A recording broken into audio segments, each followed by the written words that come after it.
Hello, this is Thomas Taylor, here recording the presentation of the Hellenistic Period Digital History Project assignment. It's a bit of a mouthful there, but basically this is just going to be going over just like a brief overview of some of the important events, kingdoms, etc. that were going on during the Hellenistic period among the territories that were conquered by Alexander the Great. To start, we're going to go over the geography really quick. Now, there were three major kingdoms in this period: the Ptolemaic kingdom, the Seleucid kingdom, and the Antagonid kingdom. Now, there were some other major territories too that were a little smaller than those, but still important. Like we have the Bactrian kingdom, we have the Attalid kingdom, and here, where this is showing, we have Athens, which was an independent city-state. There were actually several of these around this area. Later on, we're also going to go to Crete. That was one of them as well. Now, next up, before we go into the government systems themselves, here's the economics. Now, like through most of ancient history, the economics of this period was primarily agriculturally based. And it was like the growing of crops, the herding of animals, so that you could feed the population.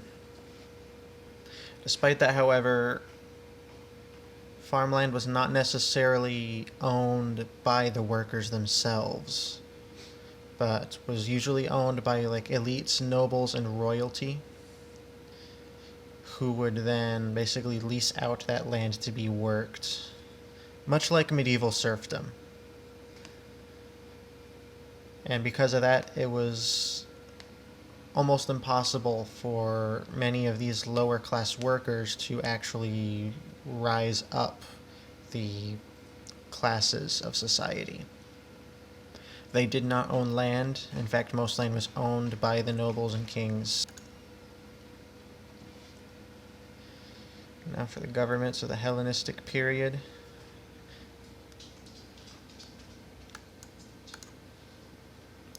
Here we see the Knossos on Crete, which is a good example just of a type of government structure. It was a palace of sorts, which, though it was built much prior to the Hellenistic period, it was used throughout that period, as far as I can tell. It remained an important structure for government. Speaking of which, the government was primarily done by Greek and Macedonian nobles. Even when not directly in Greece, the administration part of that, the nobility throughout the Hellenistic world, was primarily Greek and Macedonian. While it was possible for non-Greeks to achieve high political standing, this was not the norm, and in fact was quite rare, because the Greeks saw themselves as superior and somewhat made it very difficult for non-Greeks to rise to those positions. What they could become was administrators, who would then go to the local areas and just carry out, etc., the commands of the Greek nobility and the royalty. Now, this wasn't exactly the case with Knossos itself. Knossos was a Greek city-state, so it was a neutral city-state at that. So while there probably would be some degree of immigration, the locals would have still been largely Greek in this case.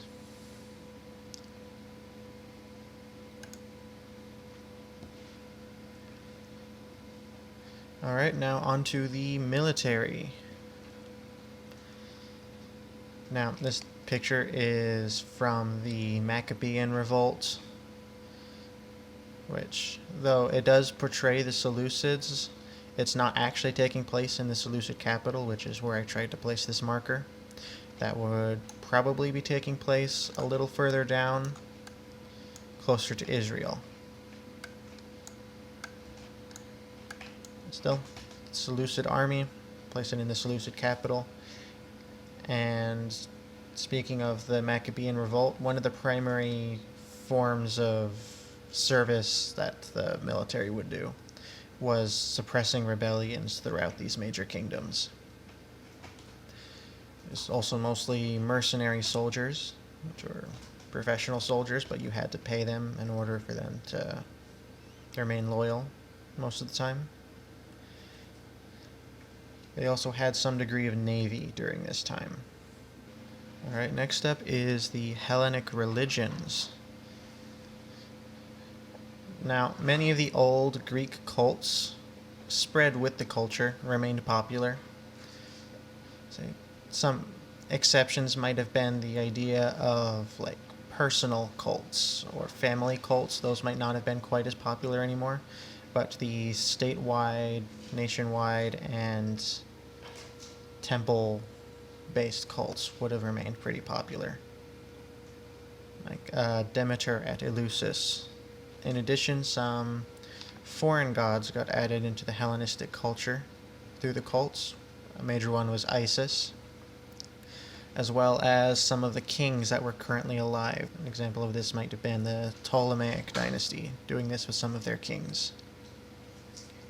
Here we see, however, another example. This is believed to be the ruins of a synagogue on the island of Delos.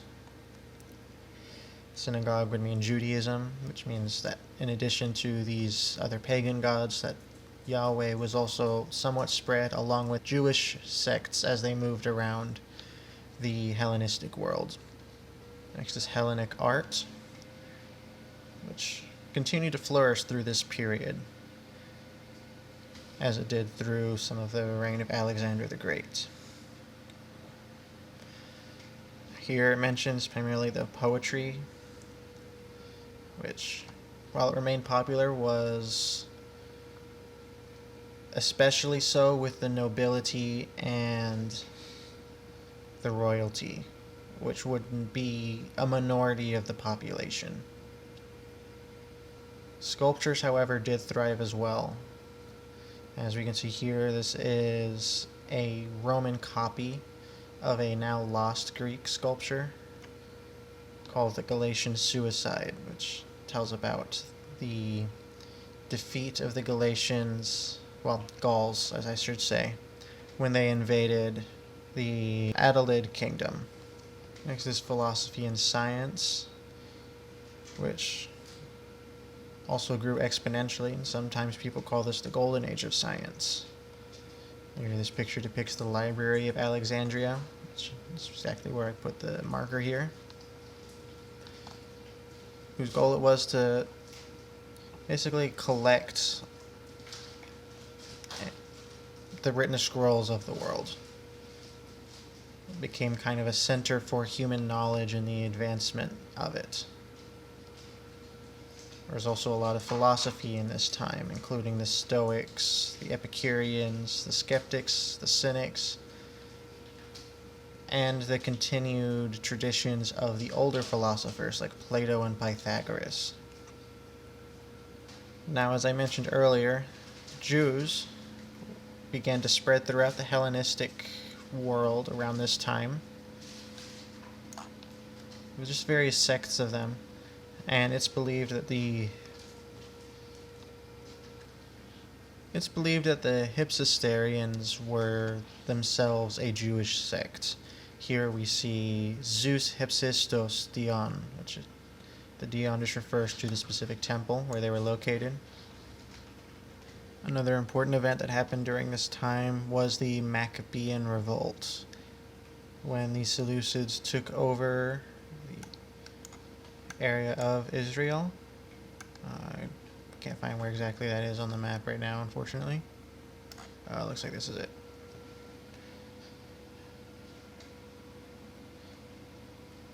So long story short, they tried to institute pagan worship, Hellenistic worship within the region. The Jews revolted because they put it in the temple of Yahweh, and they earned their liberation and tried to cut themselves off from Hellenistic culture to a large degree. However, this marker is placed at Dion, which is where we find the Hypsistos statue of sorts. It's believed that this was meant to possibly represent the Hellenized version of Yahweh. Next is another one of the small kingdoms which gained their independence during the Hellenistic period. This was the Bactrian Greeks. They also revolted against Seleucid reign and formed their own kingdom around modern Afghanistan. Now, as you can see, they form kind of the median between the east and the west, and that meant trade between them would likely have to cross through. This made them a very successful commercial kingdom. Finally, we have the Romans, who eventually brought about the end of the Hellenistic period. This picture here demonstrates the Battle of Actium, which was probably the climax of the end of the Hellenistic period, where the Romans and the Ptolemaic kingdom, which was the last standing of the Hellenistic kingdoms, clashed at sea, and the Romans under Octavian won. Lastly, here's just a bibliography of some of the sources I used. Now, each of the images is cited in full under the description of the image. But here is just the books that were used for this. Thank you for watching, and have a good day.